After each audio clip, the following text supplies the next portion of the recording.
good afternoon or good morning for those of you who are still on morning time. Thank you for joining us and welcome to our premier inaugural series of virtual press conferences, this for the Green Party of the United States 2020 Presidential Nominating Convention. This has been an experiment for us and gets better every time we go through this routine. So hopefully viewers are noticing that we're improving our situation, we're improving our work, and hope you enjoy the series of press conferences featuring office holders and Green candidates running for office. Before this gets started, I do want to go over a few points. Press is muted, as you know. You can also rename yourself with your full name and media outlet. And we'll get started. The moderator will introduce each person, may ask them a question, and then they'll give a brief speech. And then if you want to ask a question in the media, once that's open for question and answer, use the raise hand function or type a question into the chat area. If it doesn't work, just wave your hand and we'll hopefully see it. Again, if anyone runs into a problem with bandwidth, poor connection, you might be dropped either by us or the application. Wanting to remind any viewers, anyone wanting more information about the Green Party, the convention, and where you can watch it and other public events, if you're in the press, it's in your press packet and schedule. The press and everyone else can go to gp.org/live, and we are broadcasting these on Facebook, and they'll be on YouTube. gp.org-live also features, gp.org/live also features live English captioning and simultaneous ASL interpretation. So I'll now turn this over to our moderator, Michael Feinstein. Actually, I'll introduce him first. He's a co-founder of the Green Party of California and a former co-chair of the Green Party of the United States and former Green mayor and city council member of Santa Monica, California. He has tracked and maintained a list of Greens running for public office and holding public office across the United States since 1994. He's co-administrator of the elections database, gpelections.org, and an advisor to the GP Coordinated Campaign Committee.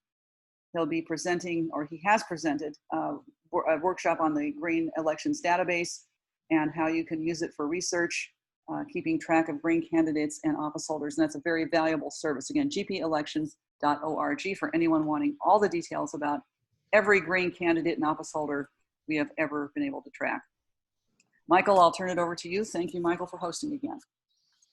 Great, thanks Holly, and thanks for organizing this. Welcome to everybody to our Green Party press conference. And on this press conference, we're featuring 3 Greens who run for federal office. Around the world, there are Green parties in about 100 countries, and there are Greens elected to federal office, over 300, in about 25 to 30 countries around the world. And they're elected in other countries because there they have systems of proportional representation, where if a party gets a certain percentage of the vote, they win that percentage of the seats. In the United States, Green candidates for state and federal office often win percentages that would elect Greens in other countries, but under our US winner-take-all single-seat district system, those Greens aren't elected. But it doesn't mean that they don't have great things to say. And we're here today to hear from 3 of them, 2 for US Senate and 1 for the United States House of Representatives. For US Senate, we have Ibrahim Taher from Oregon, we have Madeline Hoffman from New Jersey, and Harry Berger running for US House in New York. We're going to start with Ibrahim. Welcome. And why are you running for US Senate in Oregon? Well, thank you for having me, and thank you for organizing this. I'm running for the U.S. Senate in Oregon because I have 3 major issues, and those issues, unfortunately, is not being presented by most of the parties that are active in the political scene in the country. Number 1 is our foreign policy, which is tied to a lot of issues, including economy and environment. Right now, we have about 800 military bases around the world. Our military budget exceeds $1 trillion every year. 56% of our tax dollars goes to the directly to the Pentagon. That's a lot of money. That's a lot of economy.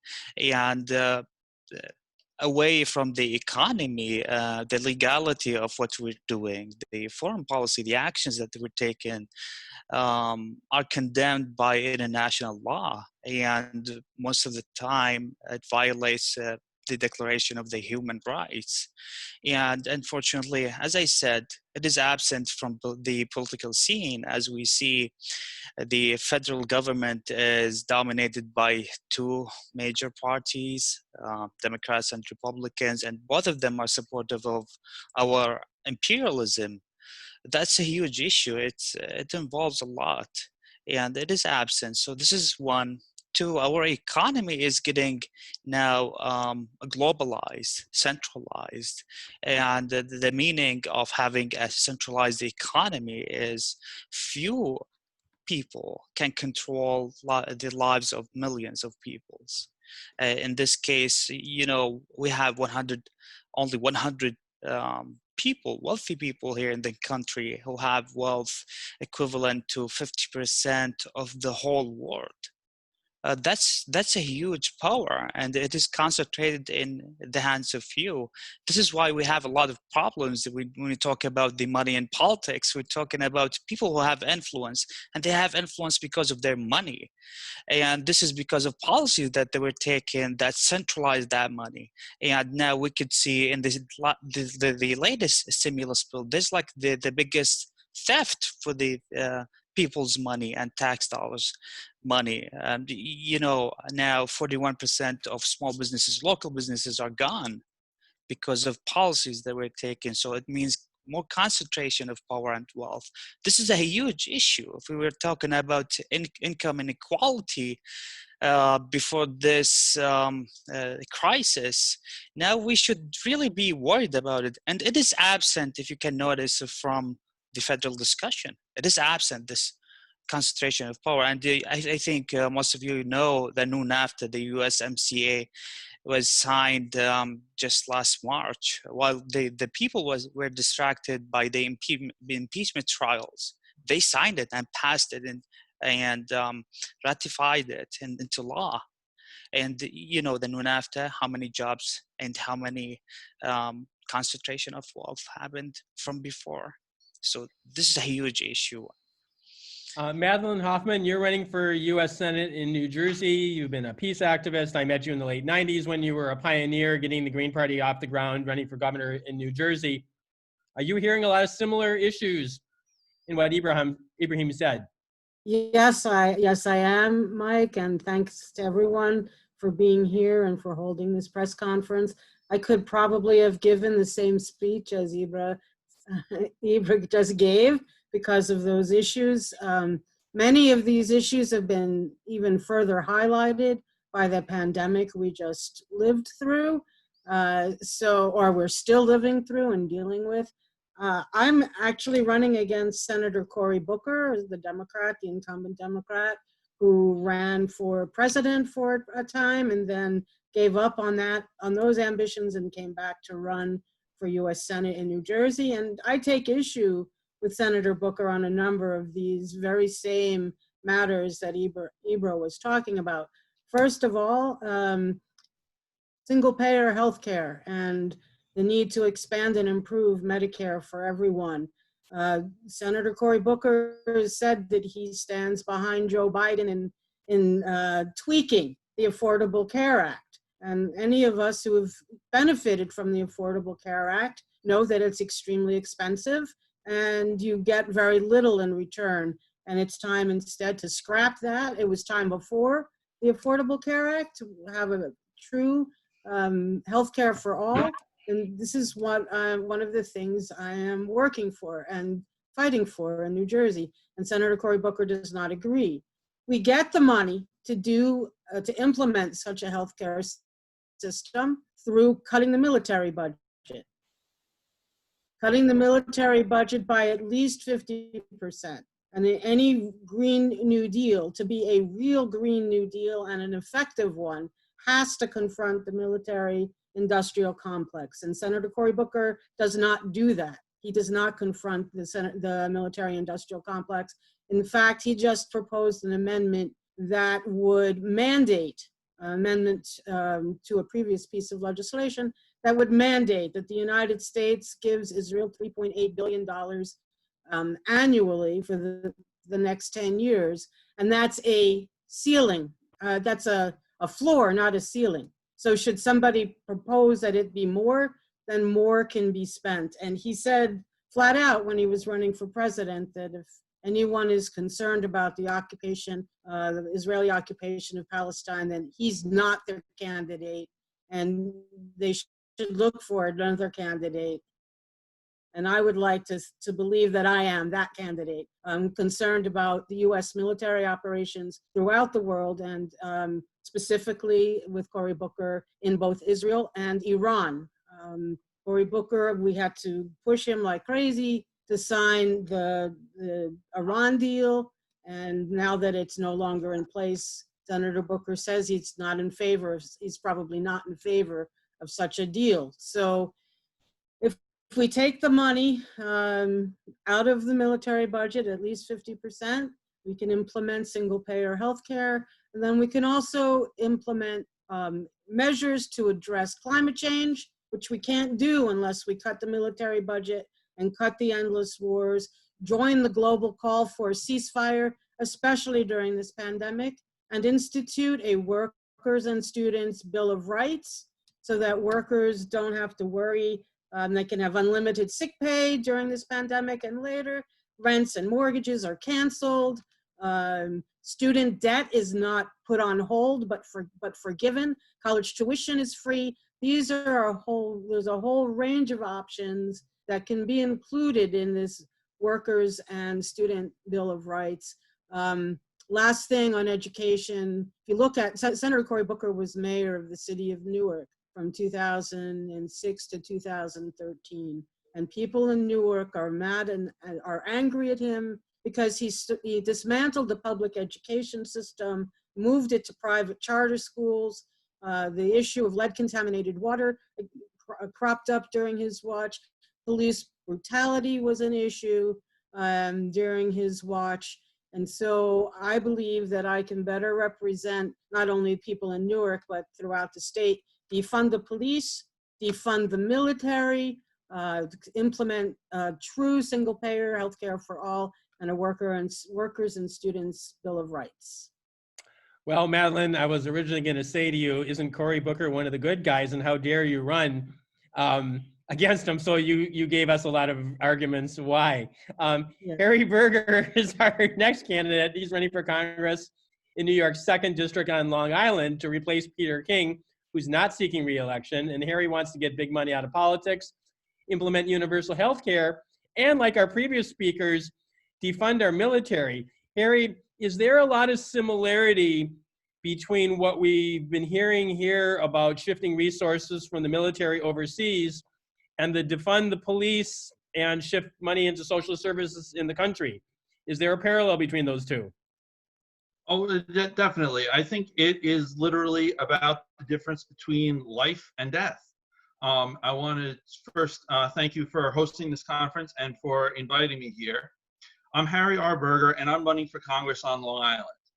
I believe the people deserve a representative in government who will truly represent their interests, and the only way that's possible is when the candidates accept $0 from corporate sources. I make it clear at every opportunity that mine is a 100% people-powered campaign. Neither of my opponents make that commitment anywhere that I can find easily. The people deserve truly universal health care.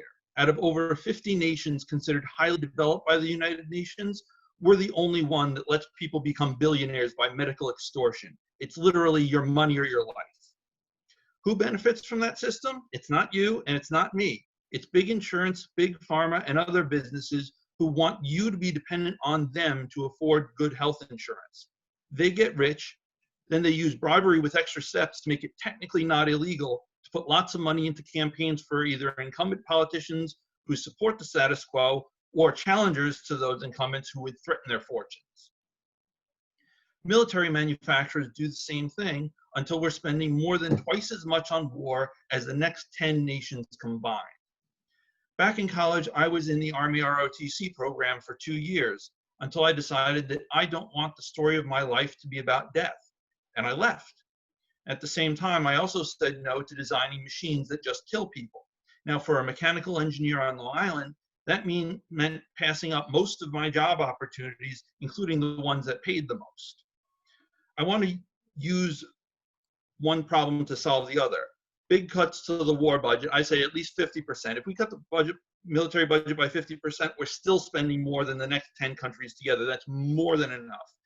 And we can use that money, transfer that budget over into having universal health care. And one very important thing is I want to make sure that Congress is on the level with someone having not even a penny to their name. That's how we make sure that it's good health care for everybody. So vote Burger for Congress in November. We'll have a government that kills fewer people with a healthy population. My website is burgerforcongress.com. Ibrahim, I didn't ask you, thank you for that, Harry. Ibrahim, I didn't ask you before, who are you running against? I'm going to have to unmute you. Ibrahim, I'm going to put you back on in a moment. Please unmute yourself. Well, I'm running against Jeff Merkley, which is viewed like one of the most progressive people in the country, mostly because the media doesn't talk about his records, although they are public records. Everyone can access them, but nobody's talking about them, so there's no awareness about his records, including his records on foreign policy, which is very bad. He supported every war Obama waged, including Yemen, and he stood against it in 2016. And most of the people don't know that. Anyhow, so that's Jeff Merkley. Well, let me just ask you a bit about following up on foreign policy. You were talking before about the U.S. is violating international law, and we've got a president that says America first, and we don't need to listen to these other countries to telling us what to do. Why is closing a lot of the international bases the United States has and bringing some of that money home, is that America first to you? How is that different? Why should we listen to international law?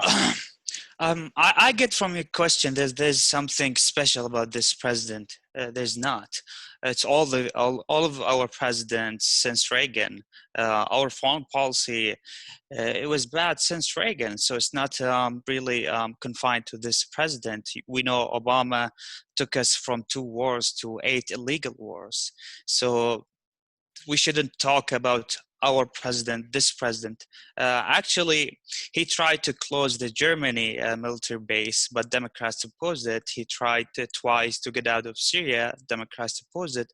We don't know about his intention, but he declared it, and the opposition came from Democrats.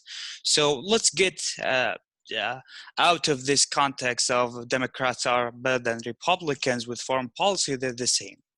So anyhow, America first should be ethical first. This is one, abiding to the international law. And there's like a clause, there's an article in our Constitution that nobody's talking about it. So it is our Constitution. Article 6 in our Constitution demands the Congress to abide by every treaty we have signed on. So one of the biggest treaties that we actually co-authored is the UN Charter, which obligates every country to respect the sovereignty of other countries. And sometimes they call even a threatening country as a violation for the international law. So if we want to really live up to our Constitution, if we want to protect our Constitution and put it first, let's protect Article 6 of the Constitution. This article meant to maintain the peace in the world. So it's not about just a law. It's about maintaining peace, about protecting human rights. So yes, part of making America first, having America first, and above anything else is protecting our Constitution. And you cannot claim that without really protecting all of the Constitution. You don't cherry pick from it. Well, so speaking about the Constitution, both of you, Madeline and Ibrahim, hopefully heading to the U.S. Senate, it's not in the Constitution, but it's in the Senate rules, the filibuster.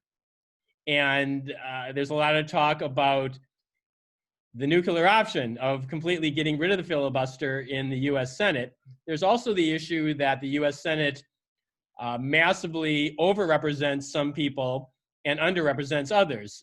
Small population states get the same number as large population states. So if you got into the Senate and you're sworn in there in January 2021, and whoever is the majority leader, and I know the Democrats are talking about doing this, not the Republicans, but the majority leader comes forward and says, we want to get rid of the filibuster. Let's start with you, Madeline. What are your opinions? What would you say in that discussion, and why? Well, that's a very important question, and I haven't given it much thought, and, other than in a political science class when I teach American government. Well, that's not insignificant. The filibuster was designed to give a weapon to the minority party in Congress to be able to stop something that was unacceptable or to the majority, but without enough political power. The filibuster was designed to help that. I think a couple of things. One, if the filibuster had to be public, so that people are out there and standing, like in, Mr. Smith Goes to Washington, where they're standing there for days on end and the media are focused on them. The filibuster had a very strong political impact in the past. Currently, though, it's being misused and abused, and just used to block and block and block some more. I'm worried more about the Electoral College and ranked choice voting, and making sure that those people who are in the Senate represent the people in their states than I am specifically about the filibuster. Let me add one more. I actually meant to say both the filibuster and the 60-vote rule. So 60 votes to pass certain legislation. That's really the nuclear option, getting rid of that. How do you feel about that one? Well, I think that if it's applied fairly and people are using it fairly, it's okay. If not, then what it's doing is it's basically saying that you can't have a simple majority on anything anymore. You have to have 60 people stop the filibuster so that something can move forward. So yeah, I don't have a position as a U.S. Senate candidate on that filibuster, but I do have a position on democracy, and I do have a position on what you said earlier, that smaller states have the same representation in the U.S. Senate as larger states, and that what has to happen is that the Electoral College needs to be abolished, ranked choice voting needs to be implemented, so that the people who are in the Senate more fairly represent the constituents in their states. Great. Ibrahim, 60-vote rule, filibuster, keep it, get rid of it, Supreme Court justices? Well, there's something I haven't mentioned about myself. I majored in philosophy. I have a master's in logic and philosophy. I tend to look at things in a broader view.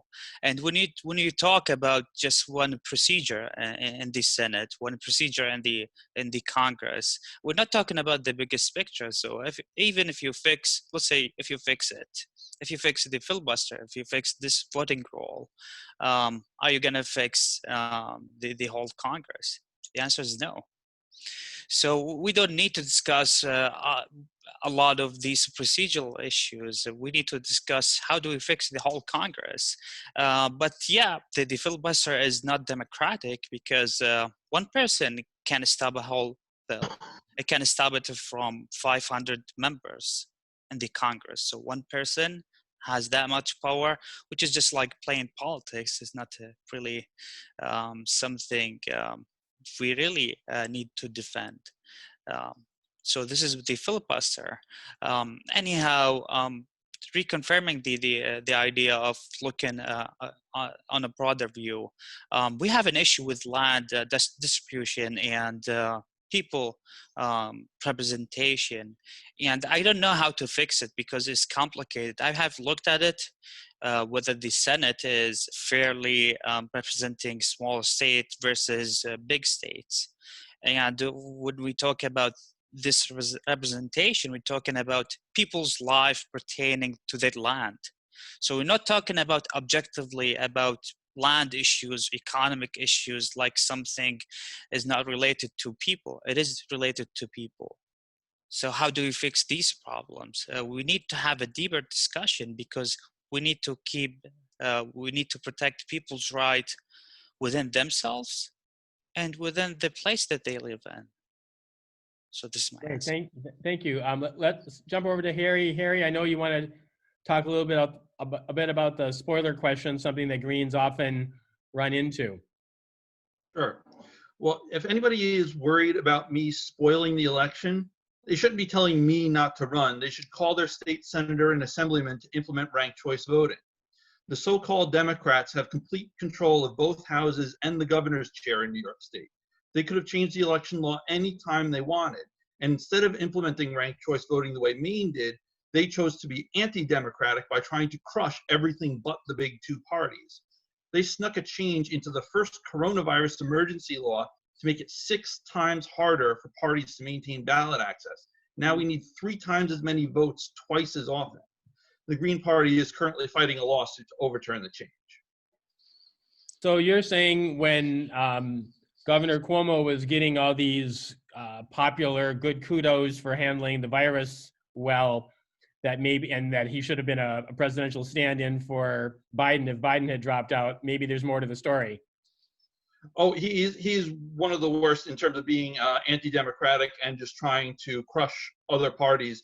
The real reason why this is happening now is he actually tried to pass this rule through without going through both houses and the governor actually signing it.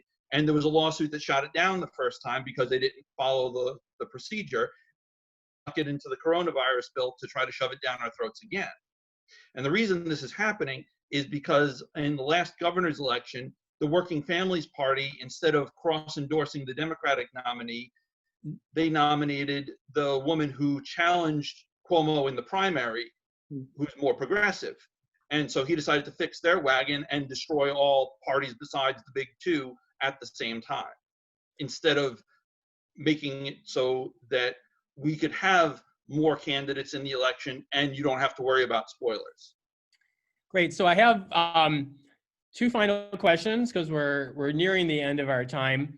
And I want to go through each of you and you can answer both of them together. First, if you could write the next COVID-19 response bill, what would be your 2 or 3 major points that would be in that bill?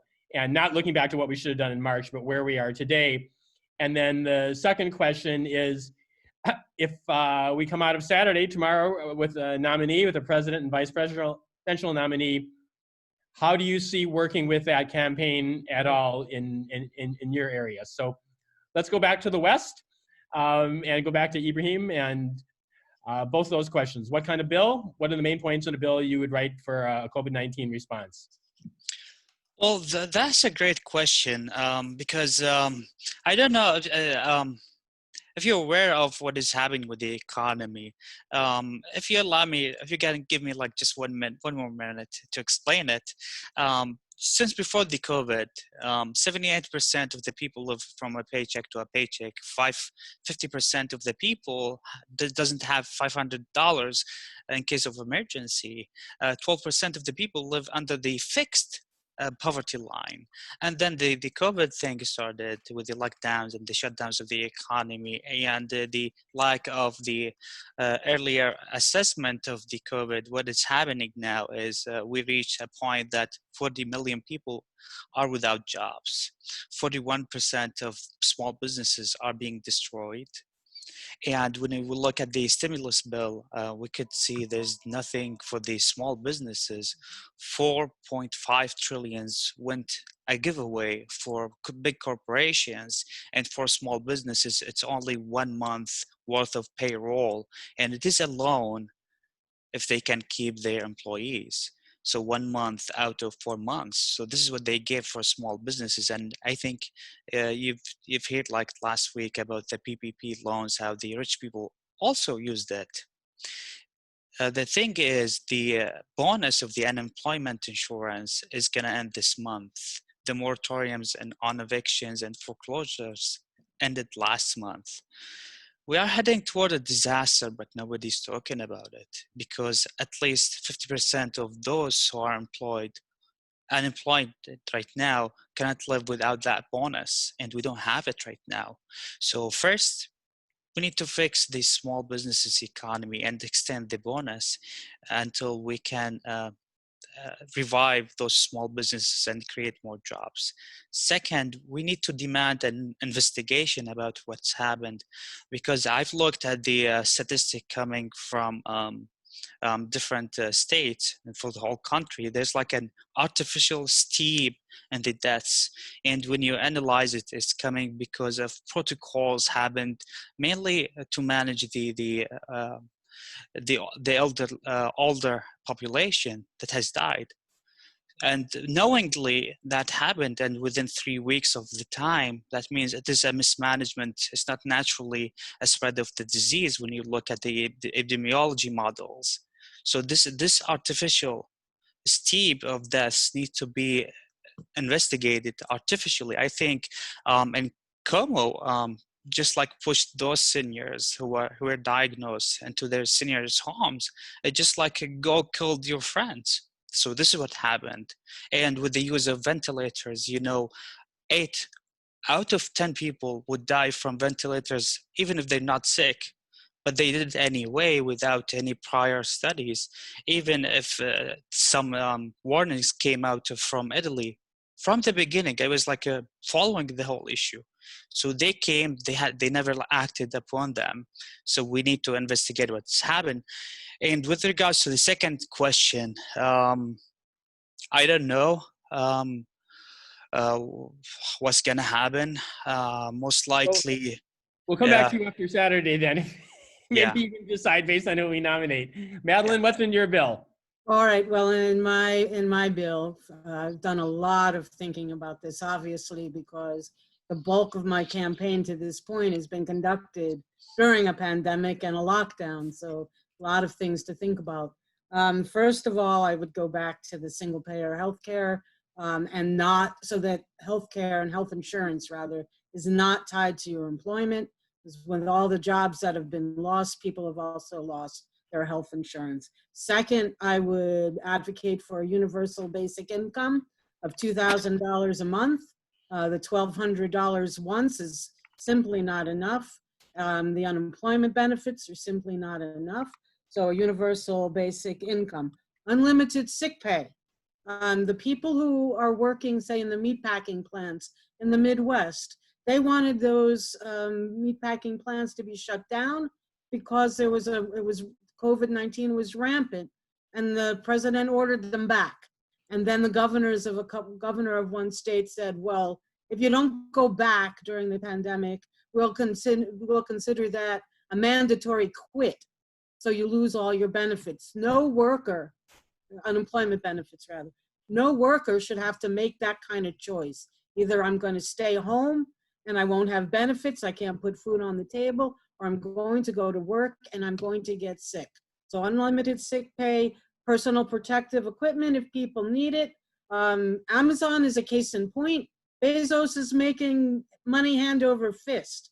These large corporation owners should not be profiting from the situation that's bad for their workers and employees. And then lastly, or two last things, elimination of student debt, not forgiveness of the interest for the next, or putting the interest on hold for these months, elimination of student debt, elimination of the rent, cancellation of the rent and mortgages for these last 3 or 4 months. Because how are people going to pay what they owe and keep current once the pandemic is done? And then we need to address the prisoners and the detainees in ICE facilities. We've been fighting very hard here in New Jersey to have the ICE detainees released because they can't they have to buy a bar of soap, for heaven's sakes, and they live right on top of one another, and they can't physically distance. And then we have to deal with our homeless situation, because those folks aren't covered by the CARES Act. They're not covered by anything that Washington does. And as a U.S. Senator, I would make sure that happened. I'm going to hand this over to Holly because I actually have to do the elections database workshop right now. Thanks to all of you. I'm going to sign out and look forward to seeing you all in Washington in January. Thank you, Mike. Thank you very much. Thank you so much, Mike. Thank you, Mike. So we actually are way over time on this, but I want to say I think Ibra and Madeline answered the last question. Harry Berger, did you answer this question yet? Nope. No. Okay. And Haryashka asked if you would be all going to your campaigning as a slate with the president. I'm going to assume that that's a yes, or however that works.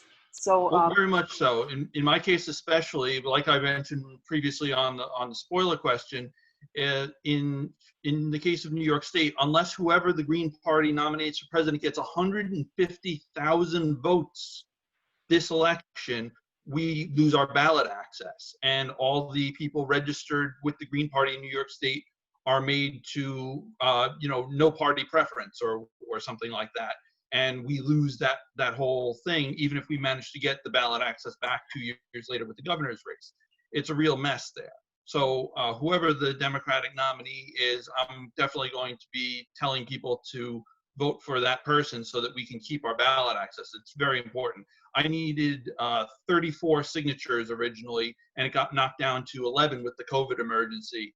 But that was only for Green Party members who are registered in New York State and in my district could sign those. If we had to run as independent, I would need a lot more signatures. I forget exactly what the number is off the top of my head, but then they would also need to be notarized. It's a really big hill to climb to get on the ballot if you don't have ballot access in New York State. They make it very difficult for us.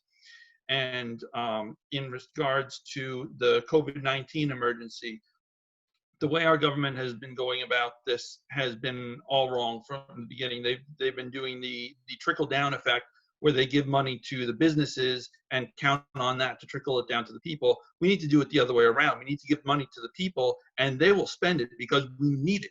These are people who don't, many of them have nothing. They had no savings, and now they've had no job for a couple of months.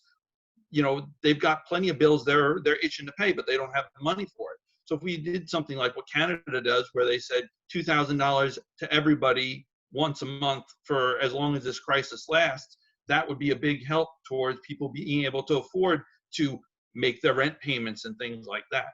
We also need to basically forgive the payments for the rent and mortgage that people haven't been able to make, because if you've been out of work for a couple of months, you've been depleting your savings. What savings you did have are now depleted down to nothing.